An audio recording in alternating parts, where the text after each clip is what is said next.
Hi, welcome to Type Talk by Tam Psych Advice. Today's topic is, do you give yourself a break? Are you too hard on yourself? Do you have too many activities going on? So when I think of these, I think of the perfectionist on the Enneagram 1.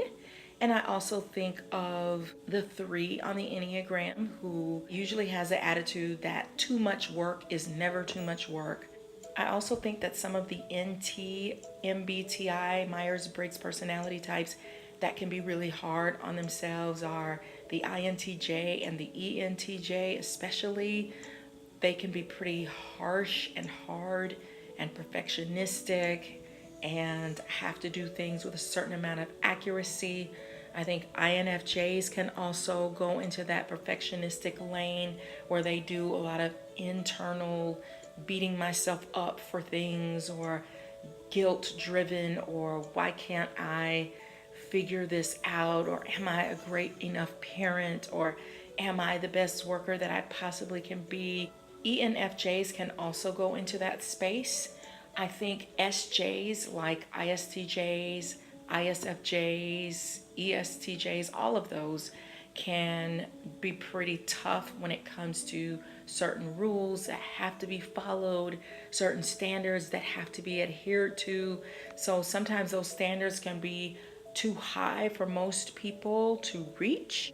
And while all of these people can make the world a much better place, you can also stress yourself out way, way too much. So there are some things that you can do to relieve yourself or to cut back on some of that stress, because perfection is the impossible. It is unrealistic. We are humans, we are fallible.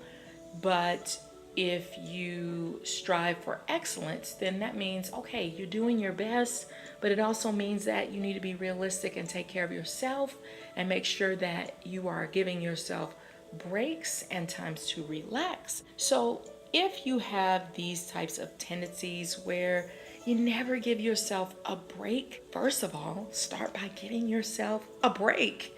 Build them in. At one point, as an ENFJ, I would work through lunch every single day. And it got to the point where I had to say, no, I am stopping. I don't care if I have 100,000 things that I need to do. I have to give myself a break so that I can relax and think and regroup and recharge. That's important. And a lot of people skip lunch, but that's not healthy. It's not good. So the first step is recognizing this tendency within yourself. Set realistic goals. Identify things that you have to do, and other things that it would be nice if you could do those things, but the world won't end, things won't fall apart if you don't get to them. I once sat behind two ladies, and yes, I was eavesdropping, and they were talking about how in their younger years, they had to have a perfectly clean house. The closets had to be organized, the dishes, the layout, the carpet had to be perfect, everything, every little lint ball. And now they were like, whatever, I throw caution to the wind. I am enjoying my life, and I'm not gonna spend it in all these crazy, unnecessary details. So what if the house is a little messier? And I really thought, wow, you know what? I need to take a page in their notebook and not wait until 30 years from now. I need to start practicing that today, and so do all of us. Maybe you're the type of person that feels disappointed in yourself all the time. What does that tell yourself internally? You are giving yourself messages that are very harsh, and even though right now it may not be impacting you, your brain struggles to separate from mental frustrations, and giving yourself mental punishments can make your body wear down physically. So you have to set more realistic expectations. Have some cutoff times. I'm going to work until this point. I'm going to let these projects go.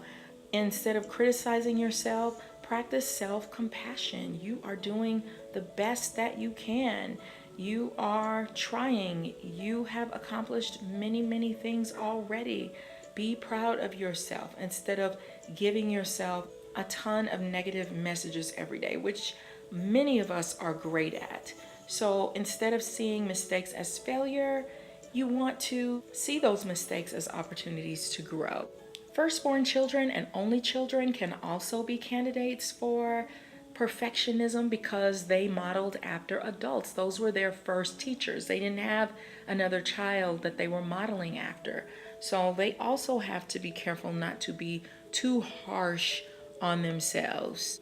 Let some things go. If you're in an environment and you're always trying to roll the stone up the hill and everybody else is rolling all of their rocks downhill, guess who's going to get hit with all those rocks? It's going to be you, and you're going to be pushing that boulder up a hill all by yourself. So sometimes you have to look at the environment that you're in, and I hate to say if you can't beat them, join them, but if you're trying to push through the impossible, you can't do it by yourself. You have to have a team effort, and you may have to look for a place that is more in line with your way of thinking in order to be successful. So let's all work on this. Thank you so much for watching Type Talk. And if there are any topics that you want me to explore, please put them in the comment section. And don't forget to subscribe to my YouTube channel and hit the thumbs up button. Thanks so much. Bye.